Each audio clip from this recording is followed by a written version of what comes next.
What comes to mind when you see this? I want you to genuinely think about that for a second. Hit pause if you need to. Think about what this is, what it represents to you. Put it in the comments below. I'll start in the meantime. This right here, to me, represents Jesus doing what we could not do for ourselves.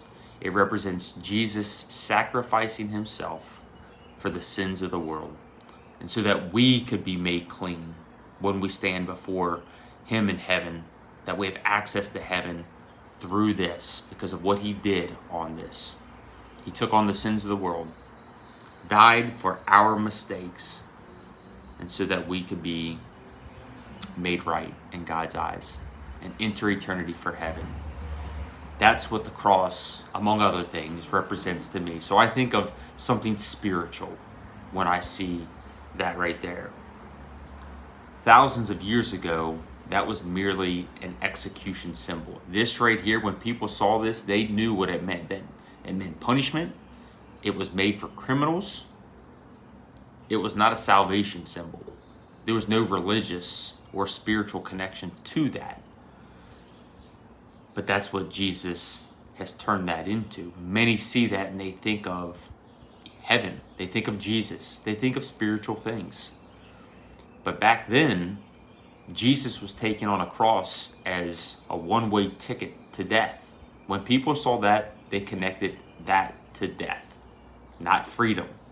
Today, when we see the cross, it could mean freedom to you, because through the cross, we have access to heaven for eternity only because of what Jesus did on the cross. He bore the sins of the world, took them on, and they were nailed to the cross. So he wants us to pick up our cross, our mistakes, our shame, our sin, our pain. Pick that up. Follow him. We are not perfect, but that stuff can be made new, be washed away because of our hope and faith in him. And so take that stuff that we struggle with, nail it to a cross, and turn to him. Follow him in his ways. Die to our selfish desires. And that's where we'll find freedom. We'll spend more time on that next in a couple of days. But I want you to remember what this cross, what its origins are. It is death, but it's death that turns into life for those who put their hope and faith in Jesus.